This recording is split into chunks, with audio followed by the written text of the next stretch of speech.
साथियों, आप सभी का इस प्लेटफॉर्म पर स्वागत है। इस वीडियो में हम लोग आगामी यूपी पीसीएस की प्रारंभिक परीक्षा के लिए उत्तर प्रदेश लोक सेवा आयोग के द्वारा जो पूर्व में पीसीएस की परीक्षाएं कराई गई हैं, उन परीक्षाओं के प्रीवियस ईयर के पेपर को हम लोग यहाँ पर एक-एक करके सॉल्व कर रहे हैं। इसके तहत हम लोग घटनाचक्र पब्लिकेशन के द्वारा जो पीसीएस प्रारंभिक एवं मुख्य परीक्षा हल प्रश्न पत्र नाम से जो किताब प्रकाशित की गई है, जिसमें 2012 से 2023 तक के प्री के पेपर को और 2012 से 2017 तक के मेंस के पेपर को, जब ये ऑब्जेक्टिव हुआ करता था मेंस, उन पेपरों को इसमें संकलित किया गया है। तो आज के वीडियो में हम लोग 2015 का, चूँकि देखिए 2015 का जो प्रारंभिक परीक्षा थी उसका जो फर्स्ट पेपर था वो 2 बार हुआ था। पहली बार वाला पेपर कैंसिल हुआ था, फिर से उसका री एग्ज़ाम हुआ था। तो हम लोग जो री एग्ज़ाम वाला प्रश्न पत्र है, उस री एग्ज़ाम वाले प्रश्न पत्र को यहाँ पर हम लोग सॉल्व करेंगे। 2015 का जो पहला प्रश्न पत्र था उसको हम लोग पहले ही कंप्लीट कर चुके हैं। तो चलिए इसको देखते हैं। और आगे बढ़ने से पहले यदि आपको इस पुस्तक का पीडीएफ चाहिए तो पीडीएफ का लिंक वो डिस्क्रिप्शन बॉक्स में दे दिया जाएगा। वहाँ से जा करके आप घटनाचक्र पब्लिकेशन के एंड्रॉयड मोबाइल ऐप पर जाकर के इस पीडीएफ को फ्री में प्राप्त कर सकते हैं। तो चलिए आगे बढ़ते हैं। तो इसमें सबसे पहले हम लोग भारतीय इतिहास से संबंधित प्रश्नों को देख लेते हैं। देखिए, 2 सूचियाँ दी गई हैं, सम्राट और बिरुद, मतलब उनकी उपाधियाँ क्या रही हैं, तो इन्हें हमें सुमेलित करना है। तो यहाँ पर देखिए, आपका पहला है अशोक। अशोक का की जो उपाधि रही है वो क्या रही है? अशोक की उपाधि प्रियदर्शन। प्रियदर्शन अशोक को कहा जाता था, तो 2 से मिला दीजिए। समुद्रगुप्त की उपाधि क्या रही है? समुद्रगुप्त की उपाधि पर क्रमांक रही है। पर क्रमांक मतलब 1 से मिला दीजिए। चंद्रगुप्त द्वितीय की उपाधि विक्रमादित्य रही है। चंद्रगुप्त द्वितीय को विक्रमादित्य कहा जाता था, तो 4 से मिला दीजिए। और वहीं स्कंदगुप्त की जो उपाधि रही है वो क्रमादित्य रही। क्या रही है? क्रमादित्य रही है। तो 3 से मिला देंगे तो 2143 सी ऑप्शन हो जाएगा। फिर से देख लीजिए, अशोक की उपाधि क्या रही है? अशोक को प्रियदर्शन के नाम से पुकारा जाता था। समुद्रगुप्त को प्रक्रमांक के नाम से पुकारा जाता था। चंद्रगुप्त द्वितीय को विक्रमादित्य कहा गया है और स्कंदगुप्त को क्रमादित्य कहा गया है। अगला है, निम्नलिखित में से कौन सिकंदर के साथ भारत में नहीं आया था? तो 4 विकल्प है, निरियाकस, आनेसिक्रिटस, डाइमेकस, अरिस्टोब्यूलस। तो इसमें से जो डाइमेकस है, डाइमेकस आपका सिकंदर के साथ भारत नहीं आया था, जबकि अन्य जो 3 है, निरियाकस, आनेसिक्रिटस, अरिस्टोब्यूलस, ये 3 के तीनों सिकंदर के साथ भारत आए थे। देखिए, स्ट्रेबो के अनुसार सीरिया के राजा एंटियोकस प्रथम ने डाइमेकस नामक एक राजदूत बिंदुसार की राजसभा में भेजा था। अगला प्रश्न है, निम्नलिखित में से कौन सा जोड़ा वो सही सुमेलित नहीं है? तो यहाँ पे आपके पास 4 विकल्प दिए गए हैं, कौन सा सुमेलित नहीं है ये बताना। देखिए, पहला है लाइफ ऑफ वेनसोंग। लाइफ ऑफ वेनसोंग, इसके राइटर कौन रहे? हुई ली। द नेचुरल हिस्ट्री, इसके राइटर टॉलमी नहीं रहे। नेचुरल हिस्ट्री के जो राइटर हैं वो टॉलमी नहीं रहे हैं, ठीक है। देखिए, the natural history Pliny the Elder नामक रोमन लेखक की रचना है। The natural history Pliny the Elder नामक रोमन लेखक की रचना है, ना कि टॉलमी की। तो इसलिए आपका जो बी विकल्प है यहाँ पर वो आपका सही नहीं है। सी वाला देखिए हिस्टोरियल फिलिपिकल, ये पॉम्पेयस ट्रोगस की पुस्तक है। द हिस्ट्रीज हेरोडोटस की पुस्तक है। अगला है, सर्ग, प्रतिसर्ग, वंश, मनवंतर और वंशानुचरित संकेतक हैं किसके? तो ये पुराणों के संकेतक हैं। देखिए, पुराणों में 5 प्रकार के विषयों का वर्णन सिद्धांतः इस प्रकार है। क्या है? 5 चीज़ों का, सर्ग, प्रतिसर्ग, वंश, मनवंतर तथा वंशानुचरित। सर्ग बीज या आदि सृष्टि का पुराण है। प्रतिसर्ग प्रलय के बाद की पुनर्सृष्टि को कहते हैं। वंश में देवताओं या ऋषियों के वंशों का वर्णन है। मनवंतर में कल्प के महायुगों का वर्णन है। और वंशानुचरित पुराणों के वे अंग हैं जिनमें राजवंशों की तालिकाएं दी हुई हैं और विभिन्न राजनीतिक अवस्थाओं तथा घटनाओं का वर्णन है। अगला प्रश्न, निम्नलिखित में से राज्य के सप्तांग सिद्धांत के अनुसार राज्य का 7वां अंग कौन सा था? 4 विकल्प हैं, जनपद, दुर्ग, मित्र, कोश। तो इसमें से देखिए, जो मित्र है, मित्र, सुहृदय, ये आपका राज्य के जो सप्तांग सिद्धांत है उसके अनुसार राज्य का 7वां अंग मित्र है। देखिए, राजा के मित्र शांति एवं युद्धकाल दोनों में ही उसकी सहायता करते हैं। इस संबंध में कौटिल्य सहज या आदर्श तथा कृत्रिम मित्र में, सहज मित्र और कृत्रिम मित्र में भेद करते हैं। सहज मित्र कृत्रिम मित्र से अधिक श्रेष्ठ होता है। जिस राजा के मित्र लोभी, कामी तथा कायर होते हैं उनका विनाश अवश्यंभावी होता है। तो देखिए, राज्य के 7 तत्वों के बारे में कौटिल्य या चाणक्य ने बताया था, उसमें से जो 7वां है वो आपका मित्र है। अगला है, ऋग्वैदिक काल के प्रारंभ में निम्न से किसे महत्वपूर्ण मूल्यवान संपत्ति समझा जाता था? भूमि को, गाय को, जल को, स्त्रियों को। तो आपका गाय को समझा जाता था। ऋग्वैदिक काल में प्रारंभ में ऋग्वैदिक काल के प्रारंभ में गाय को महत्वपूर्ण संपत्ति समझा जाता था। इस काल में गायें मुख्यतः विनिमय का या एक्सचेंज का माध्यम होती थी। ऋग्वेद के कुछ सूक्तों में गाय को देवता के रूप में निरूपित किया गया है। वैदिक काल में गाय को अधन्या, न मारे जाने योग्य की संज्ञा प्रदान की गई है। अगला है, निम्न से किस किले का निर्माण अकबर के राज्यकाल में नहीं कराया गया था? दिल्ली का लाल किला, आगरा का लाल किला, लाहौर का या इलाहाबाद का? तो देखिए, दिल्ली का जो लाल किला है इसको अकबर ने नहीं बनवाया है, इसका निर्माण शाहजहां के शासनकाल में हुआ है। तो ध्यान रखिएगा, दिल्ली का जो लाल किला है, रेड फोर्ट, इसका निर्माण जो है शाहजहां के शासनकाल में कराया गया था, ना कि अकबर के शासनकाल में। जबकि अन्य जो है आगरा का किला, इलाहाबाद का किला और लाहौर का किला, ये अकबर के समय के हैं। देखिए, यदि हम दिल्ली के लाल किले के बारे में बात करें तो यह मुख्यतः लाल बलुआ पत्थर से निर्मित होने के कारण लाल किले के नाम से प्रसिद्ध है। इसका निर्माण 1448 ईस्वी में पूर्ण हुआ। जबकि आगरा का किला, इलाहाबाद का किला जो कि वर्तमान प्रयागराज के नाम से जाना जाता है, का किला एवं लाहौर का किला अकबर के शासनकाल में निर्मित हुए थे। अगला है, निम्नलिखित में से किसने हिरण्य गर्भ धार्मिक कार्य कराया था? हिरण्य गर्भ धार्मिक कार्य कराया था दंती दुर्ग ने। किसने कराया था? दंती दुर्ग ने। C option.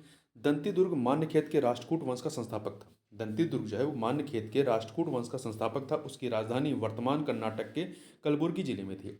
साहित्यिक साक्ष्यों के अनुसार उसने हिरण्य गर्भ नामक एक धार्मिक यज्ञ कराया था। अगला प्रश्न, निम्नलिखित में से कौन सा युग्म सही सुमेलित नहीं है? युद्ध और किस सन में हुए थे? देखिए, पानीपत का प्रथम युद्ध 1526 में होता है, 1526 में होता है, बाबर और इब्राहिम लोदी के मध्य में। दूसरा खानवा का युद्ध 1527 में होता है, बाबर और राणा सांगा के मध्य में। तीसरा घाघरा का युद्ध 1529 में होता है, बाबर और महमूद लोदी के मध्य। चंदेरी का युद्ध 1530 में नहीं होता है, चंदेरी का युद्ध 1528 में होता है, 1528 में होता है, बाबर और मेदिनी राय के मध्य में। तो यहाँ पे डी वाला सही नहीं है। अगला प्रश्न है आपका कि मुगल सम्राट जहांगीर ने निम्न में से किसे इंग्लिश खान की उपाधि दी थी? इंग्लिश खान की उपाधि, अलुबुक कर्क, Francisco Almeida, William Hawkins, Henry the navigator. तो विलियम हॉकिंस को जो है जहांगीर के द्वारा इंग्लिश खान की उपाधि दी गई थी। देखिए, विलियम हॉकिंस के बारे में बात करें, विलियम हॉकिंस जहांगीर के दरबार में ब्रिटिश सम्राट जेम्स प्रथम द्वारा भेजा गया राजदूत तथा ईस्ट इंडिया कंपनी के प्रतिनिधि के रूप में मुगल दरबार में उपस्थित होने वाला पहला अंग्रेज था। तो देखिए, ये ईस्ट इंडिया कंपनी के प्रतिनिधि के रूप में इसके दरबार में आया था। जहांगीर ने हॉकिंस को इंग्लिश खां की उपाधि देकर के आर्मेनिया की एक स्त्री से उसका विवाह करा दिया। आगे चलते हैं। अगला प्रश्न है कि दक्षिण भारत के पोलीगार कौन थे? साधारण जमींदार, महाजन, क्षेत्रीय प्रशासकीय और सैन्य नियंत्रक या नव धनाढ़ी व्यापारी? तो ये क्षेत्रीय प्रशासकीय और सैन्य नियंत्रक थे आपके पोलीगार। देखिए, पोलीगार एक सामंतवादी उपाधि थी जो दक्षिण भारत के नायक शासकों द्वारा 16वीं से 18वीं शताब्दी के दौरान नियुक्त किए गए क्षेत्रीय प्रशासकीय और सैन्य नियंत्रकों के एक वर्ग को प्रदान की गई थी। अगला है, सौमेंद्र नाथ टैगोर द्वारा स्थापित दल का नाम क्या रहा है? तो चार विकल्प हैं, भारतीय बोल्शेविक दल, क्रांतिकारी साम्यवादी दल, बोल्शेविक लेनिनिस्ट दल या अतिवादी लोकतांत्रिक दल। तो इनके द्वारा जो स्थापित दल था वो है क्रांतिकारी साम्यवादी दल। भारतीय क्रांतिकारी साम्यवादी दल या इंग्लिश में कहें तो revolutionary communist party of India की स्थापना वर्ष 1934 में 1934 में सौमेंद्र नाथ टैगोर द्वारा की गई थी। यह पार्टी भारतीय साम्यवादी दल सीपीआई से टूटकर बनी थी। अगला है, निम्न से किस अधिवेशन के लिए कांग्रेस ने पहली बार एक महिला को अध्यक्ष चुना था? तो ये कलकत्ता अधिवेशन 1917 में, जो कि 32वां भारतीय राष्ट्रीय कांग्रेस का 32वां वार्षिक अधिवेशन था। ये दिसंबर 1971 में होता है कलकत्ता में। इसकी अध्यक्ष जो है एनी बेसेंट को चुना गया था और ये भारतीय राष्ट्रीय कांग्रेस की अध्यक्ष बनने वाली पहली महिला थी।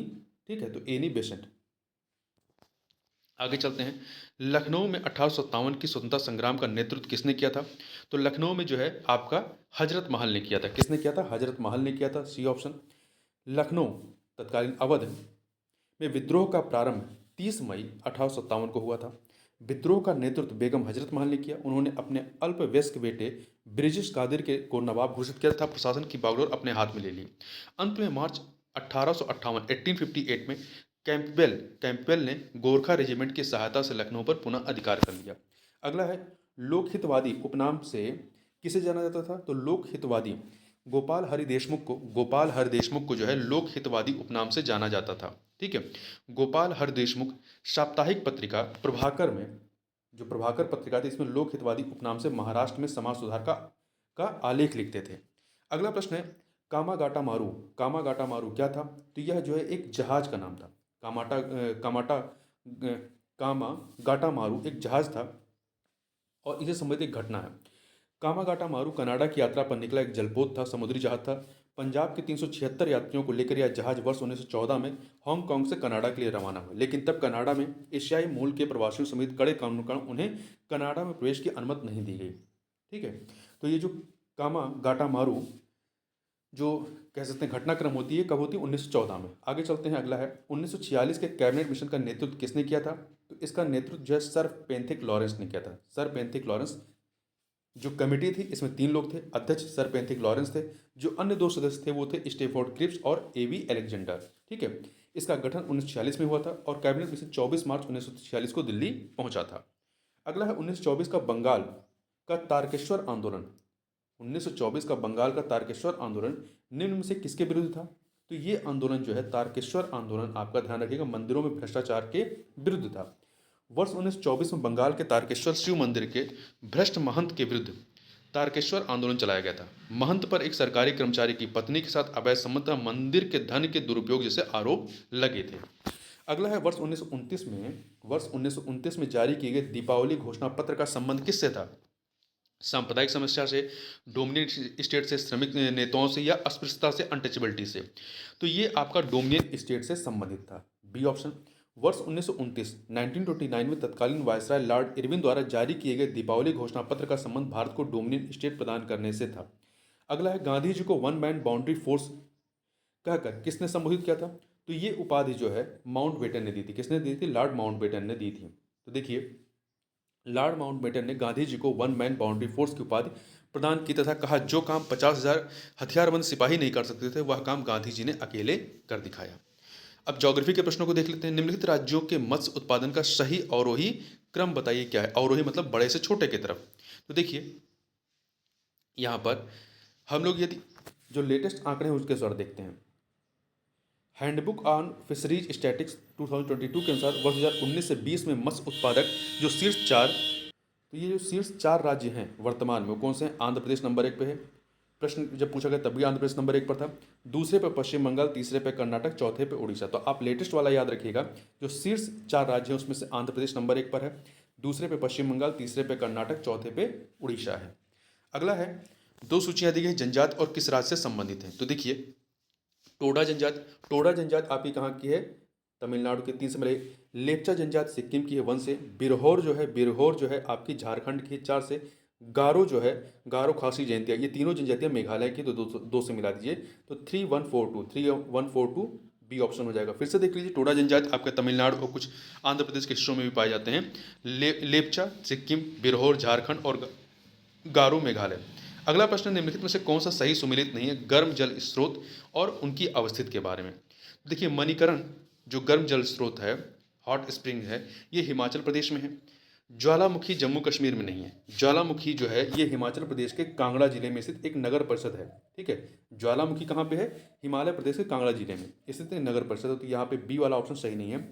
अनहोनी मध्य प्रदेश में है, तप्त पानी उड़ीसा में है। ध्यान रखिएगा, मणिकरण हिमाचल प्रदेश में है, ज्वालामुखी भी आपका हिमाचल प्रदेश में है, अनहोनी मध्य प्रदेश में है, तप्त पानी उड़ीसा में है। अगला है दूध गंगा नदी निम्न में से किसमें अवस्थित है?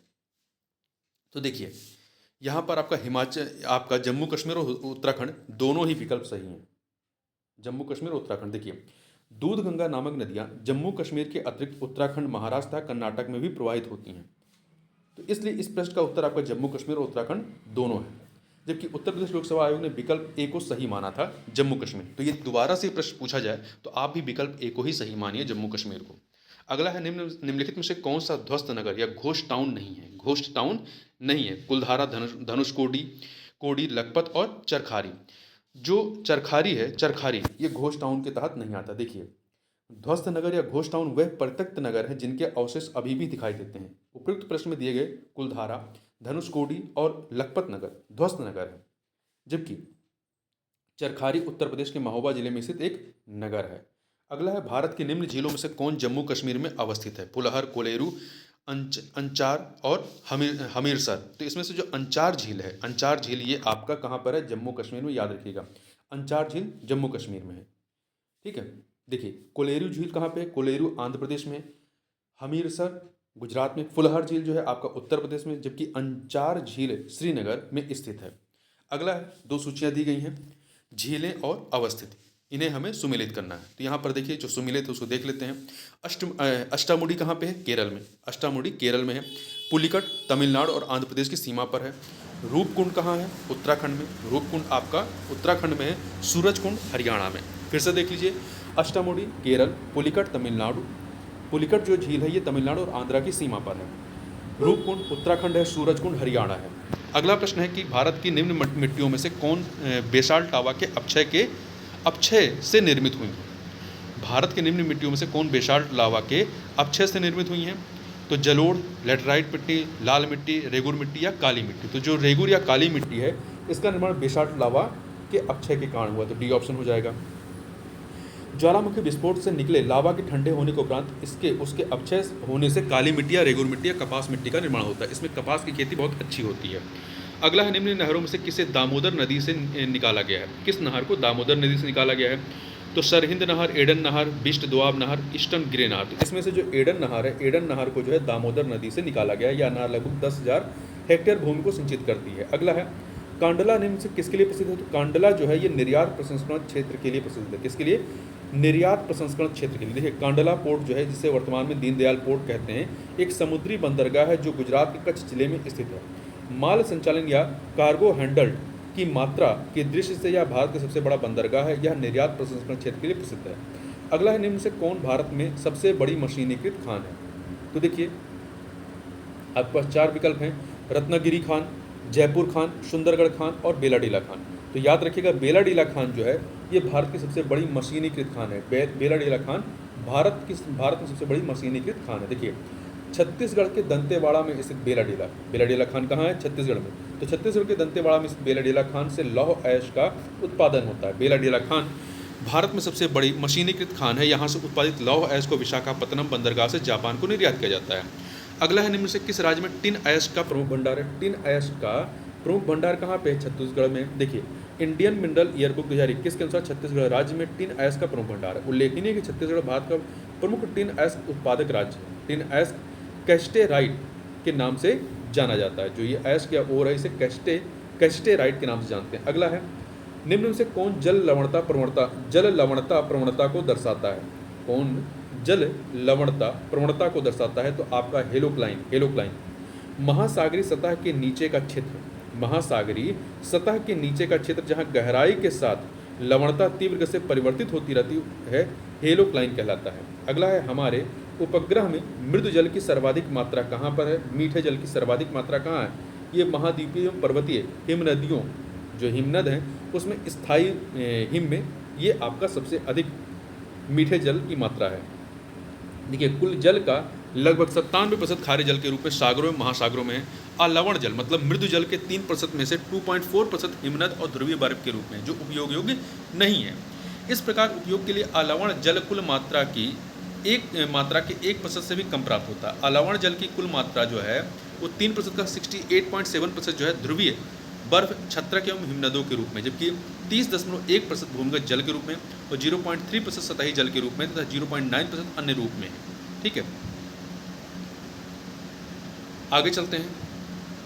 अगला है, निम्न कालों में से किसे प्रायः लघु हिमकाल माना जाता है? लघु हिमकाल माना जाता है तो 1650 से 1870 ईस्वी, 1650 से लेकर के 1870 ईस्वी को लघु हिमकाल कहते हैं। देखिए लघु हिमकाल का समय 14वीं से 16वीं शताब्दी नासा के अनुसार 13वीं से मध्य 19वीं शताब्दी तक माना जाता है। तो यहाँ पे जो निकटतम उत्तर है आपका वो 1650 से 1870 माना जाएगा। आगे चलते हैं। अगला प्रश्न है आपका कि निम्नलिखित में से कौन सा मृदा से संबंधित है? कौन सा मृदा से? Edaphic, climatic, biotic, topography. तो जो इडेफिक जो है मृदा की भौतिक एवं रासायनिक विशेषताओं से संबंधित है। अगला निम्नलिखित में से कौन सही सुमेलित नहीं है? विश्व का सबसे ऊंचा जलप्रपात कहाँ पे है? टुगेला जलप्रपात है। टुगेला जलप्रपात है, ये आपका सही है। विश्व की सबसे बड़ी जो पहला है वो गलत है। विश्व का सबसे ऊंचा जो जलप्रपात है वो टुगेला जलप्रपात नहीं है, बल्कि एंजल जलप्रपात है।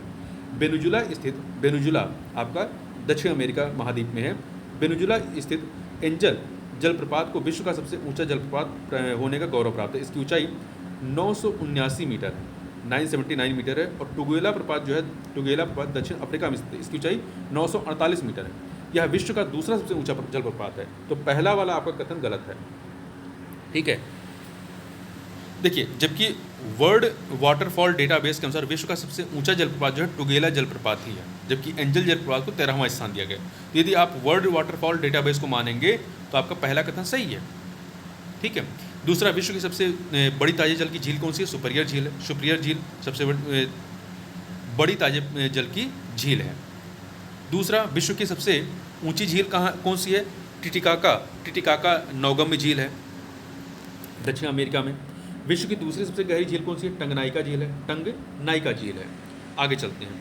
निम्नलिखित में से कौन सा मरुस्थल दक्षिणी गोलार्ध में स्थित है? कौन सा मरुस्थल दक्षिणी गोलार्ध में स्थित है? कालाहारी, गोबी, चिहुआहुआन, सहारा। तो जो कालाहारी मरुस्थल है, कालाहारी मरुस्थल, ये दक्षिणी गोलार्ध में स्थित है। कालाहारी मरुस्थल का विस्तार अफ्रीका महाद्वीप के मुख्यतः बोत्सवाना, नामीबिया तथा दक्षिण अफ्रीका में विस्तृत है। यदि आप दक्षिण अफ्रीका का अफ्रीका महाद्वीप को देखेंगे तो सबसे नीचे साइड में आपके बोत्सवाना, नामीबिया और दक्षिण अफ्रीका देश स्थित है दक्षिण साइड में। तो यहाँ पर यहीं पर आपका कालाहारी मरुस्थल पाया जाता है। अगला है, निम्नलिखित में से कौन सा सही सुमेलित नहीं है? उद्योग और स्थान। देखिए, कागज उद्योग के लिए ओंटारियो कनाडा का स्थित ओंटारियो कागज उद्योग के लिए। सूती वस्त्र के लिए डेट्रॉयट नहीं, डेट्रॉयट जो है आपका ऑटोमोबाइल उद्योग के लिए। संयुक्त राज्य अमेरिका से डेट्रॉयट जो है ये ऑटोमोबाइल उद्योग के लिए, सूती वस्त्र के लिए नहीं है। तो बी वाला गलत है। रासायनिक के लिए टेक्सास, टेक्सास भी संयुक्त राज्य अमेरिका में है, ठीक है। मोटर कार नागोया, नागोया जो है आपका कहाँ पे? जापान में है। आगे चलते हैं। निम्नलिखित में से किस देश में उसके कुल क्षेत्रफल का 30% से अधिक क्षेत्र राष्ट्रीय पार्क के अंतर्गत आता है? तो ये है भूटान। भूटान के कुल क्षेत्रफल का 30% से अधिक राष्ट्रीय पार्क के तहत आता है। तो बी ऑप्शन हो जाएगा। भूटान के लगभग 16,396 वर्ग किलोमीटर क्षेत्रफल पर राष्ट्रीय पार्क एवं वन्यजीव अभ्यारण्य का विस्तार है, जो देश के कुल भौगोलिक क्षेत्र 38,394 वर्ग किलोमीटर का लगभग 40% से अधिक का हिस्सा है। अगला है, निम्न झीलों में से कौन विश्व की प्राचीनतम सबसे गहरी झील है? तो जो बैकाल झील है, बैकाल झील ये आपकी विश्व की सबसे प्राचीनतम और सबसे गहरी झील है। इसकी अधिकतम गहराई 1642 मीटर है तथा लगभग 25 मिलियन वर्ष से अधिक पुरानी है। अगला है, 2 सूचियाँ दी गई हैं, इन्हें हमें सुमेलित करना है। तो देखिए, स्वर्णिम त्रिकोण, स्वर्णिम त्रिकोण किसे कहते हैं या कह सकते हैं गोल्डन ट्रायंगल। तो दक्षिण पूर्व एशिया का जो अफीम उत्पादक क्षेत्र है वो आपका स्वर्ण त्रिकोण कहलाता है। यहाँ पे 2 से मिलाइए। बरमुडा त्रिकोण, बरमुडा ट्रायंगल उत्तरी अटलांटिक महासागर में है, 4 से मिला दीजिए। सुदूर पूर्व चावल का कटोरा, ये म्यांमार को कहते हैं, 1 से मिला दीजिए। रेड बेसिन आपका चीन को कहते हैं, 3 से मिला दीजिए। तो 2413 बी ऑप्शन हो जाएगा, ठीक है। अगला है, निम्न में से कौन सुमेलित नहीं है? बांध और नदियाँ। ग्रैंड कुली बांध जो है ये कोलंबिया नदी पर है, ग्रैंड कुली बांध कोलंबिया नदी पर है, ठीक है। हूबर बांध टेनेसी नदी पर नहीं है। हूबर बांध जो है, देखिए हूबर बांध के बारे में बात करें, हूबर बांध जो कभी बोल्डर बांध के नाम से जाना जाता था, ये अमेरिकी राज्यों एरिजोना और नेवादा की सीमा के बीच कोलोराडो नदी के ब्लैक कैनियन पर स्थित है। तो ये टेनेसी नदी पर नहीं बल्कि कोलोराडो नदी पर है, कोलोराडो नदी के ब्लैक कैनियन पर स्थित है। तो यहाँ पर बी वाला सही नहीं है। नूरेक बांध जो है वो बक्स नदी पर है और काहोरा या काबोरा बाशा ये जॉम्बेजी नदी पर है। आगे चलते हैं। निम्नलिखित में से कौन सा देश तांबे का बृहत्तम उत्पादक है 2013 के अनुसार? तो ये पेरू है।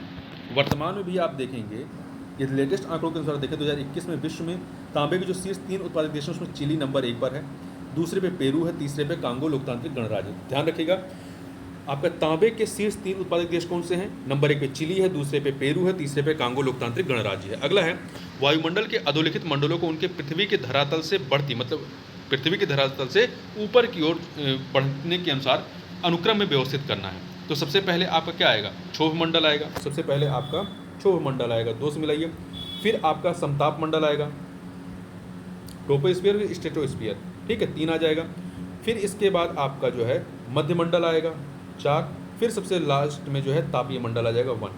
तो आपका 2 3 4 1 डी ऑप्शन हो जाएगा। आगे चलते हैं, पर्यावरण के प्रश्नों को देख लेते हैं। भारत में गिद्धों की कमी का अत्यधिक प्रमुख कारण क्या है? तो ये जो है, ये जानवरों को जो दर्द निवारक दवा दी जाती है, जिसका नाम क्या है? डिक्लोफेनिक सोडियम, एक दर्द निवारक दवा है जिसका उपयोग किसानों द्वारा पशुओं के लिए दर्द निवारक के रूप में तथा बुखार के इलाज में किया जाता है। लेकिन जब डिक्लोफेनिक सोडियम के प्रयोग के दौरान पशु मर जाता है तो उस मरे हुए पशु का मांस गिद्ध खा लेता है, जिससे उसकी किडनी खराब हो जाती है और उसकी मृत्यु हो जाती है। आगे चलते हैं। सिगरेट के धुएं में मुख्य प्रदूषक कौन सा है? तो इसमें कार्बन मोनोऑक्साइड और बेंजीन होता है। क्या होता है? कार्बन मोनोऑक्साइड और बेंजीन होता है। महत्वपूर्ण है, याद रखिएगा, सी ऑप्शन। सिगरेट का धुआं रसायनों का जटिल मिश्रण है। इसके धुएं में कार्बन मोनोऑक्साइड, हाइड्रोजन साइनाइड तथा नाइट्रोजन ऑक्साइड जैसी गैसें पाई जाती हैं। साथ ही फॉर्मल्डिहाइड, एक्रोलीन तथा बेंजीन जैसे अस्थायी रसायन भी इसमें पाए जाते हैं। निकोटीन भी सिगरेट के धुएं में पाया जाता है, लेकिन इसकी मात्रा बहुत कम होती है। इसलिए जो आपका निकटतम सही विकल्प है वो है कार्बन मोनोऑक्साइड और बेंजीन। बी विकल्प में आपका कार्बन मोनोऑक्साइड और निकोटीन भी है, परंतु निकोटीन बहुत कम मात्रा में, उससे अधिक आपका बेंजीन पाया जाता है, इसलिए कार्बन मोनोऑक्साइड और बेंजीन वाला विकल्प सही है। निम्न में से कहाँ आर्सेनिक द्वारा जल प्रदूषण सर्वाधिक है? तो पश्चिम बंगाल में। कहाँ पर है? पश्चिम बंगाल में। ठीक है। भारतीय गंगा ब्रह्मपुत्र के मैदानी इलाकों तथा बांग्लादेश के पद्मा मेघना के मैदानी इलाकों में भूमिगत जल आर्सेनिक प्रदूषण से अत्यधिक प्रभावित है। भारत के 7 राज्यों पश्चिम बंगाल, झारखंड, बिहार, उत्तर प्रदेश, असम, मणिपुर तथा छत्तीसगढ़ के राजनांदगांव में भूमिगत जल आर्सेनिक प्रदूषण से अत्यधिक प्रभावित है। भारत में सर्वप्रथम वर्ष 1983 में पश्चिम बंगाल में आर्सेनिक जल द्वारा जल प्रदूषण का मामला सामने आया था। अगला है, निम्न से कौन पारिस्थितिक तंत्र के विषय में सही नहीं है? तो 4 विकल्प में पहला, यह अजैविक एवं जैविक दोनों संगठनों से युक्त होता है, सही है। इसकी अपनी स्वयं की उत्पादकता होती है, सही है। यह एक बंद तंत्र होता नहीं, ये क्लोज्ड तंत्र नहीं होता, क्लोज सिस्टम नहीं होता, बल्कि ओपन सिस्टम होता है, इसलिए यहाँ पे आपका सी ऑप्शन गलत है। यह एक प्राकृतिक संसाधन तंत्र होता है, ये भी सही है आपका। आगे चलते हैं। अगला प्रश्न है कि निम्न में से किसे जलवायु परिवर्तन का क्रायोजेनिक संकेतक प्राप्त किया जाता है? तो ये जो आपके आइस कोर होते हैं, जो हिम जमे होते हैं, या कह सकते हैं जो बड़े बड़े हिम आपके आइस कोर हैं या ग्लेशियर हैं, उनको, तो हिम तत्व या आइस कोर किसी ग्लेशियर या बर्फ की चादर को छेद कर प्राप्त किया गया एक बेलनाकार नमूना होता है। आइस कोर अतीत की जलवायु और वातावरण की जांच करने के लिए सबसे प्रत्यक्ष और विस्तृत अभिलेख है। आइस कोर से जलवायु परिवर्तन का क्रायोजेनिक संकेतक प्राप्त किया जाता है। अगला है, निम्न में से कौन जलवायु परिवर्तन के खगोलीय सिद्धांतों से संबंधित नहीं है? जलवायु परिवर्तन के खगोलीय सिद्धांतों से, तो पृथ्वी की कक्षा की उत्केंद्रता अंडाकार कक्षीय मार्ग है। पृथ्वी की घूर्णन अक्ष की तिरकता झुकाव, ये भी है। विषु आयन पृथ्वी की सूर्य से अपसौर और उपसौर की स्थिति। अपसौर मतलब अधिकतम दूरी और उपसौर निकटतम दूरी। सौर तो ये भी है। सौर किरणित ऊर्जा, सौर विकिरण, ये जो है आपका जलवायु परिवर्तन के खगोलीय सिद्धांतों से संबंधित नहीं है। देखिए, मिलुटिन मिलानकोविच ने जलवायु परिवर्तन संबंधित सिद्धांत दिए, जो कि पृथ्वी की लंबी अवधि के कक्षीय गति से संबंधित है। पृथ्वी की कक्षा की उत्केंद्रता, पृथ्वी की घूर्णन अक्ष की तिर्यकता, विषु आयन इस सिद्धांत के अंग, जबकि सौर किरणित ऊर्जा या सौर विकिरण इस सिद्धांत से संबंधित नहीं है। अगला निम्नलिखित में से किसे मेगा डाइवर्स देश के रूप में जाना जाता है? तो जो ऑस्ट्रेलिया है, इसे मेगा डाइवर्स देश के रूप में जाना जाता है। मेगा डाइवर्स ऐसे देशों का समूह है जहां पृथ्वी की अधिकांश प्रजातियां तथा उच्च संख्या में स्थानिक प्रजातियां पाई जाती हैं, इसलिए इन देशों को अत्यधिक जैव विविधता वाला देश माना जाता है। पर्यावरण से संबंधित अमेरिकी गैर लाभकारी संस्थान कंजर्वेशन इंटरनेशनल ने वर्ष 1998 में 17 मेगा डाइवर्स देशों की पहचान की, जिसमें ऑस्ट्रेलिया, चीन, दक्षिण अफ्रीका, संयुक्त राज्य अमेरिका और भारत जैसे देश शामिल। तो भारत भी आपका एक मेगा डाइवर्स देश है, तो ध्यान रखिएगा। आगे बढ़ते हैं। निम्न में से किसकी औसत शुद्ध प्राथमिक उत्पादकता, औसत एवरेज शुद्ध प्राथमिक उत्पादकता सबसे कम है? शीतोष्णकटिबंधीय घास, शीतोष्णकटिबंधीय मैदान या वन, उष्णकटिबंधीय वन, शीतोष्णकटिबंधीय घास प्रदेश या उष्णकटिबंधीय सवाना। तो शीतोष्णकटिबंधीय जो घास प्रदेश हैं, इन चारों में सबसे कम जो शुद्ध प्राथमिक उत्पादकता है वो इसकी है, सी ऑप्शन। क्योंकि जिस दर पर एक पारिस्थितिक तंत्र या जैव तंत्र ऊर्जा का संग्रह करता है उसे शुद्ध प्राथमिक उत्पादकता कहते हैं। शीतोष्णकटिबंधीय घास प्रदेश की औसत शुद्ध प्राथमिक उत्पादकता 500 ग्राम प्रति वर्ग मीटर प्रति वर्ष होती है। शीतोष्णकटिबंधीय वन की लगभग 1000, उष्णकटिबंधीय वन की लगभग 2200, उष्णकटिबंधीय सवाना की 700 ग्राम प्रति वर्ग मीटर प्रति वर्ष उत्पादकता होती है। तो सबसे कम किसकी है? वो है आपकी शीतोष्णकटिबंधीय घास प्रदेश की, जिसकी उत्पादकता कितनी है? औसत 500 ग्राम प्रति वर्ग मीटर प्रति वर्ष है। आगे बढ़ते हैं। अगला प्रश्न निम्न से कौन सा सही सुमेलित नहीं है? तो देखिए, प्रथम विश्व जलवायु सम्मेलन 1979 में होता है, 1979 में। प्रथम पृथ्वी शिखर सम्मेलन आपका इससे संबंधित है एजेंडा 21। तो प्रथम पृथ्वी शिखर सम्मेलन 1992 के दौरान जो कि ब्राज़ील के रियो डी जेनेरियो में हुआ था, एजेंडा 21 वहाँ पर अपनाया गया। पृथ्वी शिखर सम्मेलन +2 1997 में होता है। कार्बन व्यापार प्रोटोकॉल मॉन्ट्रियल संबंधित है। मॉन्ट्रियल जो है वो आपका ओजोन परत के संरक्षण संबंधित है। कार्बन व्यापार प्रोटोकॉल जो है ये क्योटो प्रोटोकॉल संबंधित है। किससे? क्योटो प्रोटोकॉल संबंधित है, तो डी ऑप्शन। अगला है निम्न में से कौन सा सागरीय राष्ट्रीय उद्यान है? तो देखिए इसमें से भितरकनिका, सुंदरवन, गहीरमाथा, मन्नार की खाड़ी। जो मन्नार की खाड़ी है ये आपका सागरीय राष्ट्रीय उद्यान है, तमिलनाडु में स्थित है और इसकी स्थापना वर्ष 1986 में हुई थी। अगला प्रश्न है निम्नलिखित में से किस देश ने गैसीलीन में इथेनॉल मिश्रित करना कानूनन अनिवार्य कर दिया? तो ये 1976 से ही ब्राज़ील सरकार ने इसको अनिवार्य किया हुआ है। निम्नलिखित में से किसे भारत में जैविक विविध हॉटस्पॉट के रूप में पहचाना जाता है? तो जो पश्चिमी घाट है, वेस्टर्न घाट है, उसे भारत में 4 जैव विविधता हॉटस्पॉट हैं। ये हॉटस्पॉट कौन से? पहला है पूर्वी हिमालय, ये हिमालय हॉटस्पॉट का भाग है। दूसरा है पश्चिमी घाट था श्रीलंका हॉटस्पॉट का भाग है। तीसरा है अधिकांश पूर्वोत्तर भारत एवं अंडमान द्वीप समूह, ये इंडो वर्मा हॉटस्पॉट का भाग है। चौथा है निकोबार द्वीप समूह, ये सुंडालैंड हॉटस्पॉट का भाग है। तो 4 हैं। आगे बढ़ते हैं। निम्नलिखित में से कौन एक पारिस्थितिकी तंत्र की जैव विविधता की बढ़ोतरी के लिए उत्तरदायी नहीं है? तो देखिए पारिस्थितिकी तंत्र की उत्तरदायिता है मध्य व्यवधान, ये भी है। पारिस्थितिकी तंत्र की आयु ये भी है, परंतु पोषण स्तरों की कम संख्या ये नहीं है। पोषण स्तरों की अधिक संख्या जो है वो जैव विविधता की बढ़ोतरी के लिए उत्तरदायी होता है, ना कि कम संख्या। ठीक है, तो यहाँ पे डी वाला सही नहीं है। आगे चलते हैं।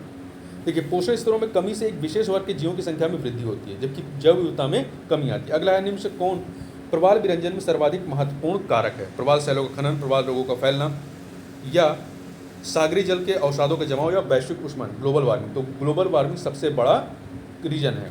प्रवाल विरंजन समुद्री तापमान और अम्लता में वृद्धि सहित पर्यावरणीय दबाव के कारण होता है, जिससे सहजीवी शैवाल का मोचन और प्रवालों की मृत्यु दोनों घटित होते हैं। तो इसका जो सबसे महत्वपूर्ण कारक है या सबसे इंपॉर्टेंट कारक है वो है वैश्विक ऊष्मन ग्लोबल वार्मिंग। अगला है निम्न से कौन सा कथन सही है? 4 कथन दिए गए हैं। पहला, जैवमंडलीय पारिस्थितिकी तंत्र में ऊर्जा का प्रभाव एक दिशीय होता है। सही बात है, एक दिशा में ही होता है। ठीक है, तो पहला वाला कथन आपका सही है। दूसरा, जैवमंडलीय पारिस्थितिकी तंत्र में ऊर्जा का प्रभाव चक्रीय होता नहीं, गलत है। प्राकृतिक पारिस्थितिकी तंत्र में बढ़ते पोषण स्तर के साथ ऊर्जा का सापेक्षिक क्षय घटता जाता है, नहीं। प्राकृतिक पारिस्थितिकी तंत्र में बढ़ते पोषण स्तर के साथ ऊर्जा का सापेक्षिक क्षय जो है ये घटता नहीं जाता है। ये जैसे जैसे पोषण स्तर बढ़ेगा ऊर्जा का सापेक्षिक क्षय जो है वो बढ़ता जाता है। डी, प्रगामी बढ़ते पोषण स्तरों के साथ प्रजातियां सुलभ ऊर्जा का उपयोग करने में कम दक्ष होती हैं। प्रगामी बढ़ते पोषण स्तरों के साथ प्रजातियां सुलभ ऊर्जा का उपयोग करने में ज़्यादा दक्ष होती हैं, तो ये भी गलत है। आगे चलते हैं। अगला है विज्ञान के प्रश्नों को देखते हैं। पाइर हिलियोमीटर का प्रयोग निम्न से किसे नापने के लिए किया जाता है? तो इसका इस्तेमाल जो है सोलर रेडिएशन को, तापमान को मापने में किया जाता है। ये 2 प्रकार के होते हैं। देखिए नहीं, सौर विकिरण या सोलर रेडिएशन को नापने के लिए मुख्यतः 2 प्रकार के उपकरण प्रयोग में लाए जाते हैं। पहला है पायरेनोमीटर और दूसरा है पाइरहीलियोमीटर, जिसकी बात हम लोग यहाँ पर कर रहे हैं। आगे चलते हैं। मानव शरीर का सामान्य तापक्रम कितना होता है? 98.4 फ़ारेनहाइट। ठीक है, फ़ारेनहाइट में इसके बराबर डिग्री सेंटीग्रेड में तापक्रम क्या होगा? मतलब इसको डिग्री सेंटीग्रेड में बदलना हो तो ये फार्मूला आप याद रखिए, C = F-32/9 × 5। ठीक है, तो यहाँ फ़ारेनहाइट में दिया गया है तो F की जगह पे आप 98.4 रखिए और इसको सॉल्व कर लीजिए, तो ये आपका 36.89 डिग्री सेंटीग्रेड आ जाएगा। ठीक है, तो यहाँ पर आपका बी ऑप्शन सही हो जाएगा। ये फार्मूला याद रखिए, इस फार्मूले से आपका हमेशा हो जाएगा। आगे चलिए। 1 गिलास पानी पीने से कितनी कैलोरी मिलती है? तो 1 गिलास पानी पीने से 0 कैलोरी मिलती है, कोई कैलोरी नहीं मिलती है। ठीक है, जो पानी होता है वो कैलोरी मुक्त आहार होता है। आकाश का नीला रंग किस कारण होता है? तो आकाश का नीला रंग प्रकाश के प्रकीर्णन की वजह से होता है। प्रकाश के प्रकीर्णन की वजह से होता है, इसी वजह से आकाश में नीला दिखाई पड़ता है। नैनो प्लग संबंधित है किससे? तो यह एक छोटे सुनने के यंत्र से संबंधित है। नैनो प्लग जो है ये एक अत्यंत छोटे सुनने के यंत्र या हियरिंग एड से संबंधित है। इसका आकार इतना छोटा है कि यह आसानी से नज़र भी नहीं आता है। साथ ही उपयोगकर्ता को सुनने की क्षमता और आवश्यकता के अनुसार इसे कंप्यूटर सॉफ्टवेयर के जरिए प्रोग्राम किया जा सकता है। अगला है रोगियों के दांत देखने में दंत चिकित्सकों द्वारा प्रयुक्त दर्पण कौन सा होता है? तो इनके द्वारा अवतल दर्पण का प्रयोग करते हैं। कौन सा दर्पण? अवतल दर्पण। दंत विशेषज्ञ या चिकित्सक नतोदर शीशे या अवतल दर्पण या कॉनकेव मिरर, चाहे आपके दांत वाले हो, गला देखना हो, कान देखना हो, ये सब डॉक्टर जो हैं आपका अवतल दर्पण कॉनकेव मिरर का इस्तेमाल करते हैं। अगला है दृष्टि दोष मायोपिया। मायोपिया मतलब निकट दृष्टि दोष में व्यक्ति देख सकते हो। देखिए निकट दृष्टि दोष में आदमी नज़दीक की वस्तु स्पष्ट देखता है परंतु दूर की वस्तु सही नहीं देख पाता है। तो पूछा गया है दृष्टि दोष मायोपिया वाला व्यक्ति देख सकता है क्या, नज़दीक स्थित वस्तु को स्पष्ट रूप से देख सकता है। तो ये ए ऑप्शन सही हो जाएगा, ठीक है। किंतु दूर की वस्तु धुंधली नजर आती हैं। निकट दृष्टि दोष को दूर करने के लिए अवतल लेंस का इस्तेमाल किया जाता है। आगे बढ़ते हैं। अगला प्रश्न है आपका कि निम्नलिखित में से कौन सा अर्धचालक है, सेमीकंडक्टर है। तो प्लास्टिक, एल्युमिनियम, लकड़ी, जर्मेनियम। तो जर्मेनियम और सिलिकॉन और जर्मेनियम ये आपके अर्धचालक के तहत आते हैं। बॉक्साइट अयस्क है किसका, एल्युमिनियम का। एल्युमिनियम का अयस्क है, इसका फार्मूला होता है Al2O3 2H2O। आगे चलते हैं। कांसा मिश्रित धातु, कांसा मिश्रित धातु एलॉय कौन सा है। तो देखिए कांसा में कौन कौन से तत्व मिले होते हैं। तो ये तांबा और टिन का जो मिश्रण होता है वो कांसा होता है, ठीक है। कांसे में लगभग 88% तांबा होता है, 88% तांबा और 12% टिन उपस्थित होता है। जीव विज्ञान के प्रश्नों को देखें। निम्न प्रजातियों में से कौन सी दांत वाली व्हेलों में विशालतम है। तो जो स्पर्म व्हेल है, स्पर्म व्हेल ये विशालतम है दांत वाली व्हेल में। पूर्ण वयस्क नर स्पर्म व्हेल लगभग 50 से 55 फीट लंबी और 35 से 45 टन वजनी होती है। अगला है जब डॉक्टर किसी को कहता है कि उसे टेट्राप्लेजिया हो गया है, जब कहता है कि उसे टेट्राप्लेजिया हो गया है तो इसका आशय होता है कि उसे पक्षघात हो गया है। किधर, दोनों हाथ और दोनों पैरों का। मतलब यदि कहा जाता है टेट्राप्लेजिया हो गया है तो दोनों हाथों दोनों पैरों का पक्षाघात हो गया है, पैरालिसिस हो गया है, ठीक है।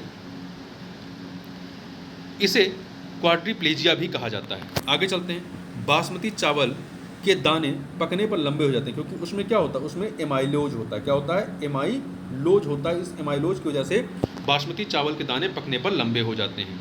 देखिए चावल में दो प्रकार के स्टार्च पाए जाते हैं, एमाइलोज और एमाइलोपेक्टिन।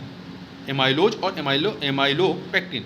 सामान्यतः चावल की लंबे दाने वाली किस्मों जैसे बासमती में एमाइलोज अधिक मात्रा में पाया जाता है। मध्यम तथा छोटे दाने वाली चावल की किस्मों में एमाइलोपेक्टिन अधिक मात्रा में पाया जाता है।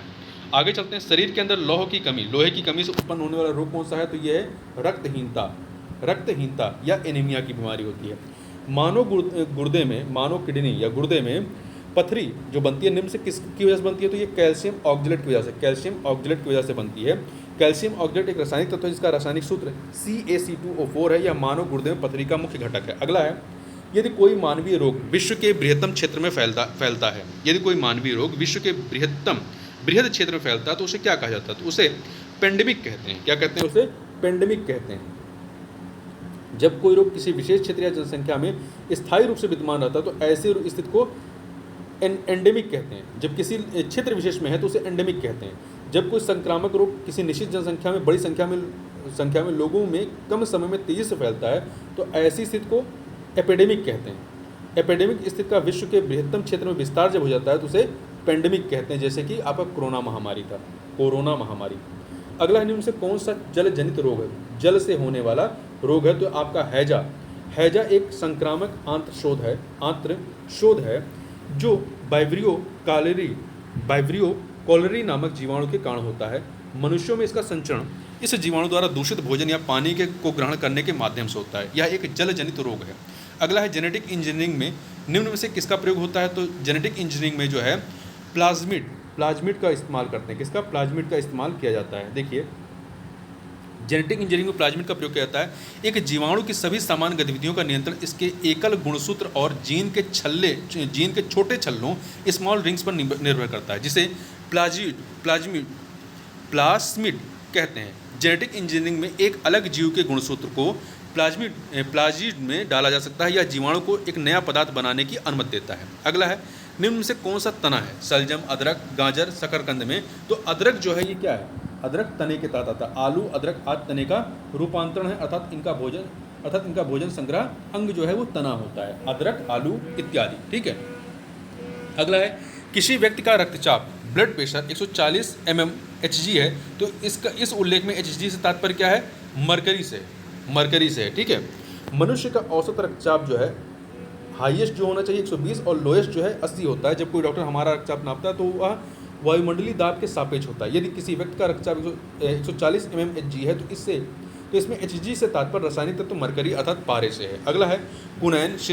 कुनैन जो है सिनकोना पादप के किस भाग में प्राकृतिक रूप से पाई जाती है? तो ये छाल में पाई जाती है। जो कुनैन है ये सिनकोना पेड़ के छाल में पाई जाती है। कुनैन मलेरिया के उपचार के लिए उपयोग होने वाली एक प्रमुख औषधि है। अगला है लौंग। क्या है लौंग? जो है सूखे फूल होते हैं, सूखे फूल जो होते हैं वही लौंग होते हैं। लौंग यूजीनिया कैरियोफाइलेटा, यूजीनिया कैरियोफाइलेटा नामक मध्यम कद वाले सदाबहार वृक्ष की पुष्प कलिका है, जिसे सुखाकर मसालों, औषधियों, भोज्य पदार्थ इत्यादि के रूप में प्रयोग किया जाता है। आगे चलते हैं। अगला प्रश्न, निम्न से कौन सा पादप हार्मोन है? तो देखिए पादप हार्मोन इसमें कौन सा? Insulin, thyroxine, oestrogen, cytokinin. तो इसमें से जो आपका साइटोकाइनिन है ये पादप हार्मोन है। साइटोकाइनिन एक पादप हार्मोन, जबकि इंसुलिन, थायरॉक्सिन और एस्ट्रोजन ये जंतु हार्मोन है। आगे चलते हैं। अगला है पेड़ पौधों में जाइलम मुख्यतः जिम्मेदार होते हैं किसके लिए? तो जाइलम ये जल वहन के लिए होते हैं, जल वहन के लिए होते हैं। और जो फाइलम होता है वो आहार वहन के लिए होता है। ठीक है, दो उत्तक होते हैं परिवहन के लिए, जाइलम और फाइलम। जाइलम जल के लिए और फाइलम आहार के लिए, आहार और पौधों में खनिज लवण के परिवहन के लिए। अगला है देखिए नहीं, जाइलम जो है वो जल के संवहन के लिए, साथ साथ खनिज लवण के संवहन के लिए होता है, जबकि आहार वहन के लिए आपका फ्लोएम होता है। मानव शरीर का तापक्रम क्या होता है? ये न ही जाड़ों में घटता है ना ही गर्मियों में बढ़ता है। ठीक है, मानव शरीर का तापक्रम साधारणतः 98.6 डिग्री फ़ारेनहाइट होता है। भले कितनी ही सर्दी अथवा गर्मी क्यों ना हो, शरीर का तापक्रम 98.6 फ़ारेनहाइट ही रहता है। मानव शरीर के तापक्रम को स्थिर बने रहने के कारण शरीर में तापक्रम नियंत्रण की एक यांत्रिक जैविक प्रणाली का कार्य करना है। मस्तिष्क का हाइपोथैलेमस भाग इस प्रक्रिया का नियंता होता है या नियंत्रण करता होता है। तो यहाँ ये करंट अफेयर का क्वेश्चन है, इसे छोड़ दीजिए, आगे बढ़ते हैं। राज्य व्यवस्था के प्रश्नों को देख लेते हैं। निम्नलिखित में से कौन सूचना का अधिकार अधिनियम 2005 से संबंधित है? तो देखिए इसमें से नमिता शर्मा बनाम भारत संघ जो है ये आपका सूचना के अधिकारवाद से संबंधित है। ठीक है, नमिता शर्मा बनाम भारत संघवाद सूचना का अधिकार अधिनियम 2005 से संबंधित है। अगला निम्न से कौन भारतीय संविधान के अंतर्गत मौलिक कर्तव्यों में सम्मिलित नहीं है? तो देखिए पहला, देश की रक्षा करना और राष्ट्र की सेवा करना, ये है मौलिक कर्तव्य। हमारी सामाजिक संस्कृति की गौरवशाली परंपरा का महत्व समझना, उसका परीक्षण करना, ये भी है। ग्राम पंचायतों गठन में सहायता करना, ये आपका नीति निर्देशक तत्वों के तहत अनुच्छेद 40 के तहत आता है, ना कि मौलिक कर्तव्यों में आता है। तो ये आपका सी विकल्प जो है वो सही नहीं है। सार्वजनिक संपत्ति की सुरक्षा रखना एवं हिंसा से दूर रहना, ये भी मौलिक कर्तव्यों के तहत आता है। देखिए हमारे संविधान के भाग 4 के 51 का में जो है आपका मूल कर्तव्यों के बारे में बात की गई है। अगला है संविधान की विषय सूचियों में दिए गए विषयों के अतिरिक्त विषयों पर कौन कानून बना सकता है? तो संसद कानून बना सकती है। ठीक है, जो दिए गए विषयों के अतिरिक्त विषय हैं उस पर जो अवशिष्ट विधायी शक्तियाँ वो संसद के पास हैं। ठीक है, भारतीय संविधान का अनुच्छेद 248 संसद की अवशिष्ट विधायी शक्तियों के बारे में प्रावधान करता है। इसके अनुसार संसद को किसी ऐसे विषय के संबंध में जो समवर्ती सूची या राज्य सूची में प्रगणित उल्लिखित नहीं है विधि बनाने की अन्य शक्ति प्राप्त है। अगला है भारत के राष्ट्रपति की अनुपस्थिति में यदि उपराष्ट्रपति उपलब्ध नहीं है तो राष्ट्रपति की तरह निम्नलिखित में से कौन कार्य कर सकता है? तो भारत के प्रधान न्यायाधीश जो होते हैं वो कार्य करते हैं, मुख्य न्यायाधीश। अगला है निम्न कथनों पर विचार कीजिए। कथन कांड का, यहाँ पर कथन कांड का प्रश्न है और बताना है कौन सा सही है।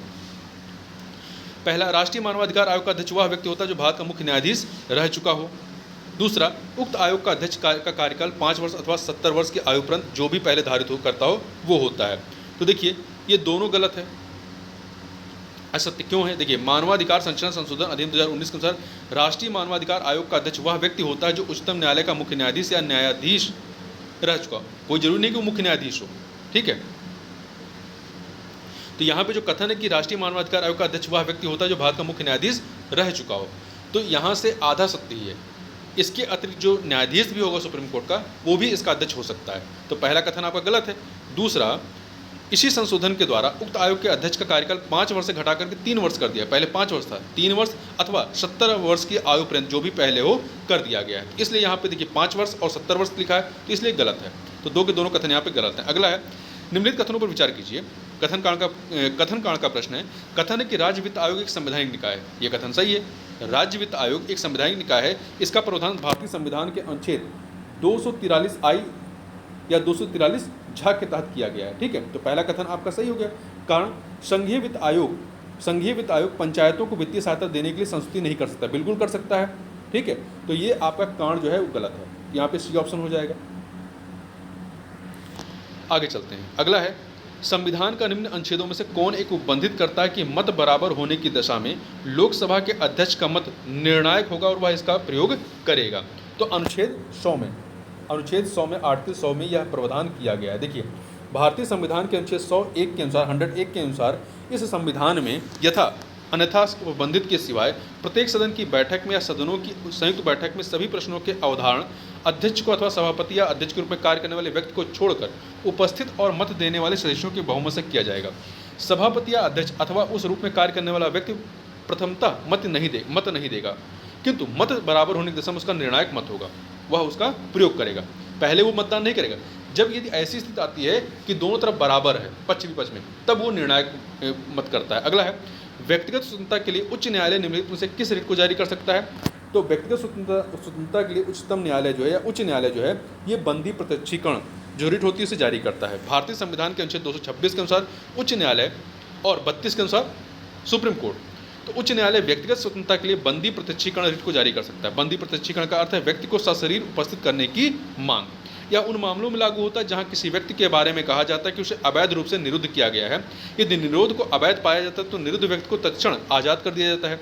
चूंकि 44वें संविधान संशोधन के बाद से अनुच्छेद 20 और 21 को आपातकाल में भी निलंबित नहीं किया जा सकता है, अतः यह व्यक्ति के व्यक्तिगत स्वतंत्रता की सुरक्षा के लिए एक अति महत्वपूर्ण रिट हो गई है। उल्लेखनीय है कि जहां उच्चतम न्यायालय अनुच्छेद 32 के तहत बंदी प्रत्यक्षीकरण रिट को केवल मूल अधिकारों के उल्लंघन की दशा में राज्य के विरुद्ध जारी कर सकता है, वहीं उच्च न्यायालय उसे उन व्यक्तियों के खिलाफ भी जारी कर सकता है जो अवैध या मनमाने ढंग से किसी अन्य व्यक्ति को निरुद्ध करते हैं। अगला है, निम्नलिखित वक्तव्यों पर विचार कीजिए और नीचे दिए कोड से सही उत्तर का चुनाव कीजिए। कथन कारण का प्रश्न है। पहला, भारत में एक लिखित संविधान है, सही है। कारण, शक्तिशाली क्षेत्रीय दलों का विकास क्षेत्रीय आकांक्षाओं का संकेतक है, ये भी सही है। परंतु ये कारण ये नहीं है कि इस भारत में लिखित संविधान क्यों है, ये इसका कारण नहीं बता रहा। तो मतलब दोनों सही है परंतु स्पष्टीकरण नहीं है, इसलिए आपका बी ऑप्शन हो जाएगा। ठीक है। अगला है, अनुच्छेद 108 के अंतर्गत लोकसभा और राज्यसभा की संयुक्त बैठक आहूत की जाती है, किसके द्वारा? राष्ट्रपति के द्वारा की जाती है। देखिए, भारतीय संविधान के अनुच्छेद 108 के तहत धन विधेयक को छोड़ करके किसी अन्य विधेयक की दशा में दोनों सदनों के बीच कोई अंतिम असहमति हो जाए, मतलब सहमत न बन पाए, तो राष्ट्रपति मतभेदों को दूर कराने के लिए दोनों सदनों की संयुक्त बैठक बुला सकता है। इसकी अध्यक्षता लोकसभा स्पीकर करते हैं। संविधान के अंतर्गत निम्नलिखित में से कौन सा मौलिक अधिकार केवल भारतीय नागरिकों को प्राप्त है, भारत पर रहने वाले विदेशियों को नहीं? तो विधि के समझ समानता ये दोनों को है। विचार तथा अव्यक्त की स्वतंत्रता ये केवल भारतीय नागरिकों को प्राप्त है, विदेशियों को नहीं। ठीक है, तो बी वाला ऑप्शन। जीवन तथा व्यक्ति स्वतंत्रता का रक्षण दोनों को है। धर्माचरण की स्वतंत्रता दोनों को है। भारतीय संविधान का अनुच्छेद 19(1) का प्रत्येक भारतीय नागरिक को वाक एवं अव्यक्त की स्वतंत्रता के अधिकार की गारंटी देता है। यह अधिकार केवल भारतीय नागरिकों को दिया गया है, भारत में रहने वाले विदेशियों को नहीं। जबकि अनुच्छेद 14 के तहत विधि के समक्ष समता एवं विधियों का समान संरक्षण, अनुच्छेद 21 के तहत जीवन तथा व्यक्तिगत प्राण एवं दैहिक स्वतंत्रता का रक्षण तथा अनुच्छेद 25 से 28 के तहत धर्माचरण की स्वतंत्रता भारतीय नागरिकों के साथ साथ भारत में रहने वाले विदेशियों को भी प्राप्त है। अगला प्रश्न है, निम्नलिखित वक्तव्यों पर विचार कीजिए। कथन कांड का आपका प्रश्न है, बताना है सही कौन सा। पहला कथन है, राज्य निर्वाचन आयोग एक संवैधानिक प्राधिकरण, संविधान में इसका प्रावधान किया गया है 243(I) में। नहीं, वो वित्त आयोग है। ठीक है, राज्य निर्वाचन आयोग एक संवैधानिक प्राधिकरण है, संविधान में इसका प्रावधान है। ठीक। कारण, ग्रामीण स्थानीय निकायों के निर्वाचन पर भारत के निर्वाचन आयोग का निरीक्षण रहता नहीं। ग्रामीण स्थानीय निकायों के निर्वाचन पर जो है राज्य निर्वाचन आयोग का निरीक्षण रहता है। तो यहाँ पे कथन सही है, कारण गलत है। तो यहाँ पर आपका जो डी विकल्प है वो सही हो जाएगा। देखिए, राज्य निर्वाचन आयोग एक संवैधानिक प्राधिकरण है। 73वें संविधान संशोधन अधिनियम 1992 के द्वारा इसकी व्यवस्था की गई है। राज्यों में पंचायत तथा शहरी निकायों के चुनाव में भारत के निर्वाचन आयोग की कोई भूमिका नहीं होती है। अगला है, भारत के राष्ट्रपति को महाभियोग द्वारा हटाने की प्रक्रिया निम्नलिखित में से किस अनुच्छेद में वर्णित है? तो ये आपका अनुच्छेद 61 में वर्णित है। भारत के राष्ट्रपति को महाभियोग द्वारा हटाने की प्रक्रिया का उल्लेख संविधान के अनुच्छेद 61 में वर्णित है। संविधान के उल्लंघन के मामले में राष्ट्रपति के खिलाफ महाभियोग की प्रक्रिया 14 दिन की पूर्व सूचना देने के उपरांत किसी भी सदन में चलाई जा सकती है। महाभियोग की प्रक्रिया शुरू करने के लिए उस सदन के सदस्यों के कम से कम 1/4, ये ध्यान रखिएगा, कम से कम 1/4 सदस्यों के हस्ताक्षर भी आवश्यक था। उस सदन की कुल सदस्य संख्या के कम से कम 2/3 बहुमत द्वारा ऐसा संकल्प पारित किया जाना चाहिए या होना चाहिए। अगला है, निम्न में से कौन एक भारत के संविधान का संघीय लक्षण नहीं है? संघीय लक्षण फेडरल प्रॉपर्टीज नहीं है या कैरेक्टरिस्टिक नहीं है। पहला, केंद्र तथा राज्यों के बीच शक्तियों का बंटवारा, ये फेडरल स्ट्रक्चर के तहत लक्षण है, संघीय लक्षण है। पूर्ण रूप से लिखित संविधान, ये भी है क्योंकि केंद्र और राज्यों के अधिकार इसमें बताए गए हैं। एकहरी नागरिकता, एकहरी नागरिकता जो है ये एकात्मकता का लक्षण है, न कि संघीय लक्षण। यहाँ पर सी वाला सही नहीं है। स्वतंत्र न्यायपालिका ये संघात्मक लक्षण है। देखिए, भारतीय संविधान में एकात्मक और संघात्मक दोनों ही विशेषताएं मौजूद हैं। भारतीय संविधान के संघात्मक लक्षणों में लिखित संविधान, संविधान की कठोरता, संघात्मक लक्षण की बात करें, लिखित संविधान, संविधान की कठोरता, केंद्र तथा राज्यों के मध्य शक्तियों का वितरण, न्यायपालिका की स्वतंत्रता तथा द्विसदनीय विधानमंडल आदि आते हैं। जबकि एकात्मक लक्षणों के अंतर्गत एकल नागरिकता, राज्यपालों की राष्ट्रपति द्वारा नियुक्ति, आपातकाल की घोषणा आदि का उल्लेख किया जा सकता है। अगला है, निम्नलिखित में से किस राज्य में सर्वप्रथम लोकायुक्त कार्यालय की स्थापना हुई थी? तो सर्वप्रथम लोकायुक्त कार्यालय की स्थापना महाराष्ट्र में हुई थी। महाराष्ट्र में, भारत में महाराष्ट्र ऐसा पहला राज्य है जहां लोकायुक्त कार्यालय की स्थापना महाराष्ट्र लोकायुक्त और उप लोकायुक्त अधिनियम 1971 के तहत 1972 में की गई थी। और उड़ीसा ऐसा पहला राज्य था जिसने लोकायुक्त की स्थापना संबंधित विधान 1970 में पारित किया था, लेकिन वहां यह संस्था वर्ष 1983 में जाकर के अस्तित्व में आई। ठीक है, ध्यान रखिएगा, जो स्थापना होती है सबसे पहले वो महाराष्ट्र में, परंतु अधिनियम के रूप में जो वहाँ पे राज्य विधानसभा में जो अधिनियम लाया गया था, ये या कह सकते हैं जो विधेयक लाया गया था सबसे पहले, वो उड़ीसा में लाया गया था। उत्तर प्रदेश के वर्तमान लोकायुक्त कौन है? न्यायाधीश संजय मिश्रा हैं। आगे चलते हैं, संविधान के किस संशोधन द्वारा केंद्रीय मंत्रियों की संख्या लोकसभा के कुल सदस्यों के 15% पर सीमित कर दी गई है? तो 91वें संविधान संशोधन 91वें संविधान 91वें संविधान संशोधन अधिनियम 2003 के द्वारा अनुच्छेद 75 या आर्टिकल 75 और आर्टिकल 164 राज्य विधानसभाओं के लिए। तो 164 में संशोधन करते हुए केंद्र तथा राज्यों में मंत्रियों की संख्या क्रमशः लोकसभा और राज्य विधानसभाओं के कुल सदस्यों के 15% तक सीमित कर दी गई। यहाँ ध्यान रखिए, राज्यों में 12 से कम जो है मंत्रिमंडल के सदस्यों की संख्या नहीं हो सकती है, मंत्रिपरिषद के सदस्यों की संख्या नहीं हो सकती है। भारत में मत देने का अधिकार निम्नलिखित अधिकारों में से कौन सा है? मौलिक अधिकार है, संवैधानिक है, प्राकृतिक अधिकार है या वैधानिक अधिकार? तो मत देने का अधिकार जो है ये आपका वैधानिक अधिकार है। ठीक है, देखिए, भारत में मत देने का अधिकार एक वैधानिक अधिकार या संवैधानिक या फिर मौलिक। सर्वोच्च न्यायालय ने इस विषय पर निष्कर्ष स्वरूप निर्णय देते हुए कहा कि इसमें कोई संदेह नहीं कि मतदान का अधिकार सांविधिक अधिकार है। सर्वोच्च न्यायालय के निर्णय के बाद सबकी कोई गुंजाइश नहीं रहेगी कि मताधिकार एक सांविधिक अधिकार है, स्टैच्यूटरी राइट है। हालांकि लोक सेवा आयोग उत्तर प्रदेश ने पूर्व में दी गई अपनी उत्तर कुंजी में मताधिकार को संवैधानिक अधिकार, कॉन्स्टिट्यूशनल राइट माना था, मतलब बी विकल्प को सही माना था। इसका आधार संविधान के अनुच्छेद 326 के तहत वयस्क मताधिकार का उल्लेख होना हो सकता है। वहाँ पे वयस्क मताधिकार का उल्लेख किया गया है।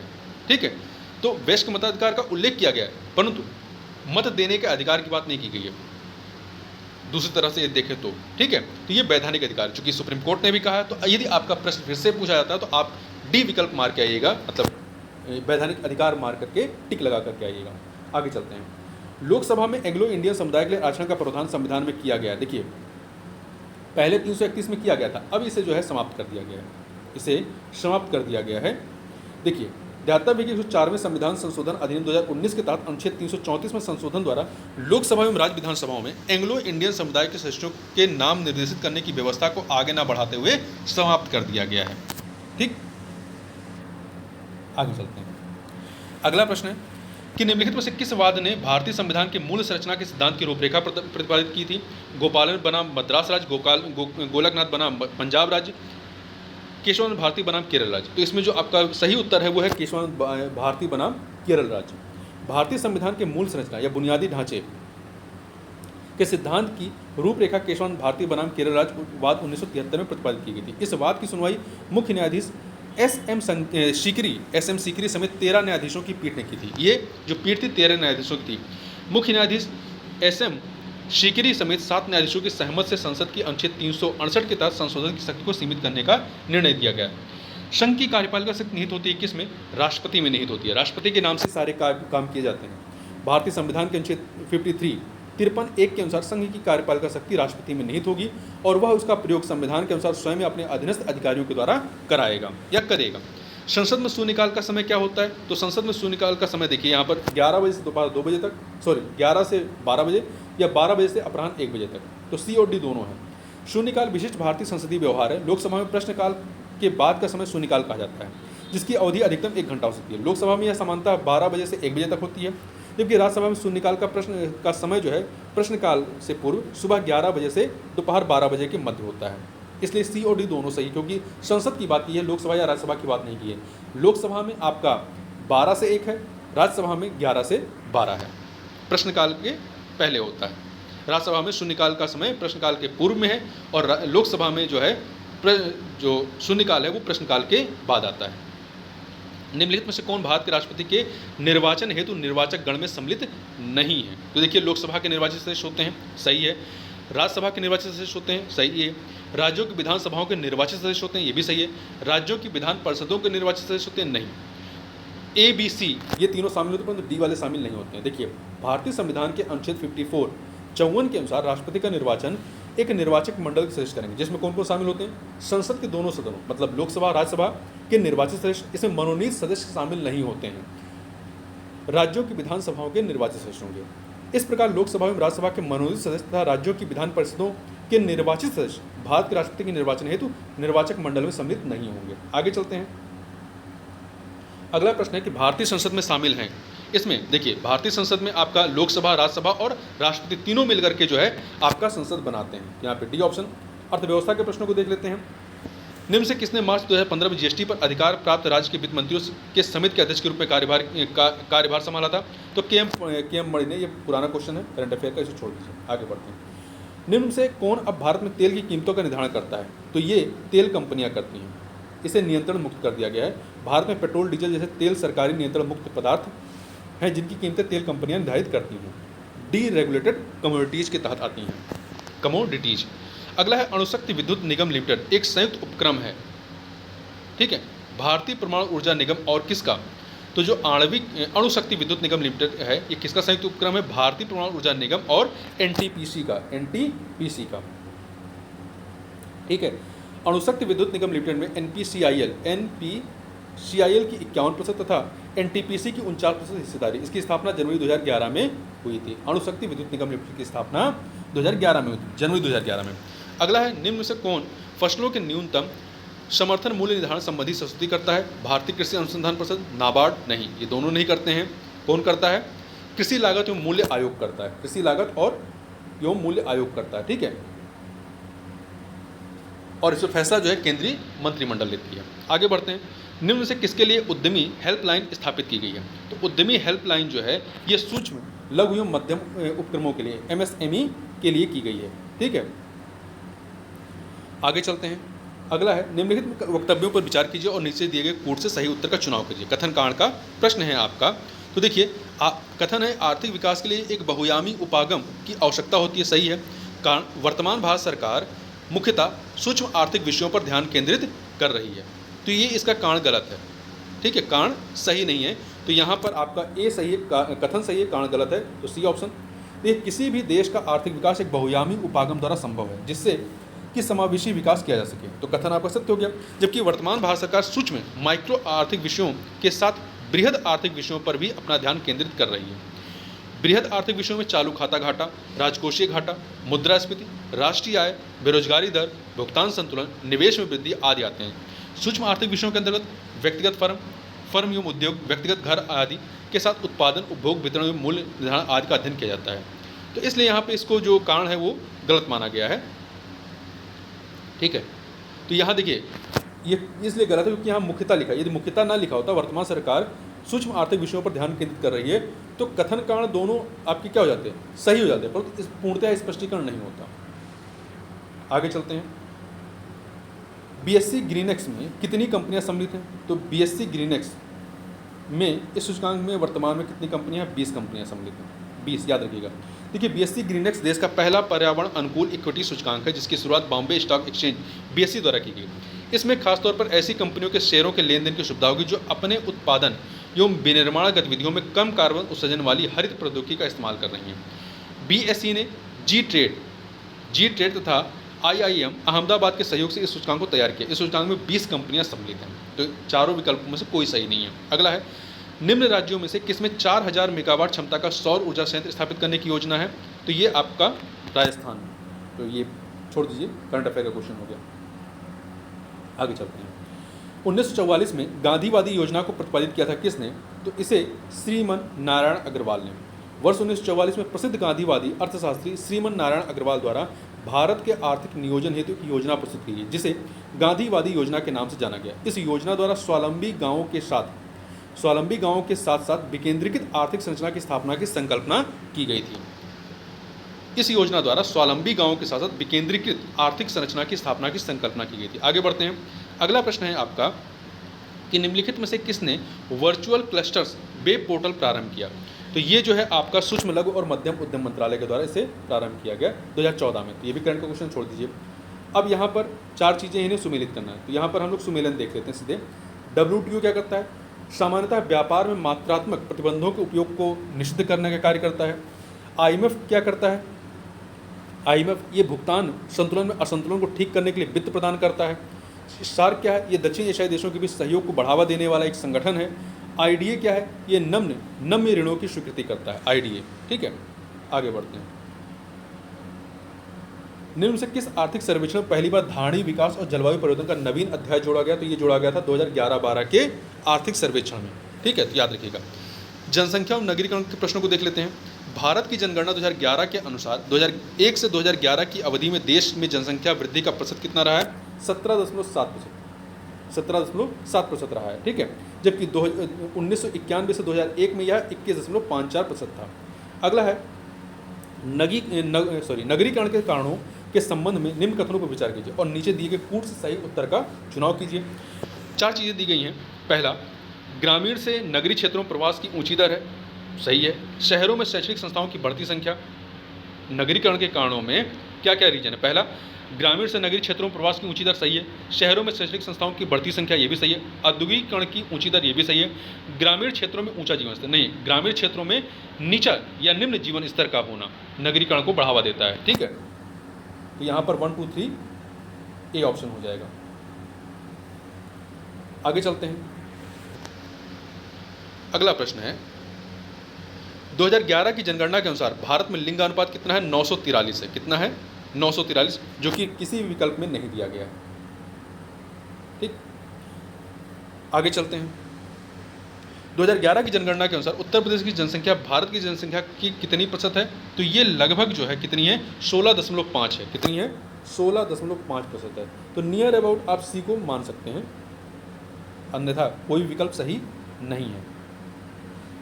जबकि देखिए 2001 की जनगणना के अनुसार उत्तर प्रदेश जनसंख्या भारत की जनसंख्या की 16.16% थी। मतलब ये 16.16 है, ये 2001 की जनगणना के हिसाब से। 2011 के अनुसार कितना है? 16.5 है। तो यदि नियर अबाउट मानना तो सी मानेंगे, अन्यथा कोई नहीं।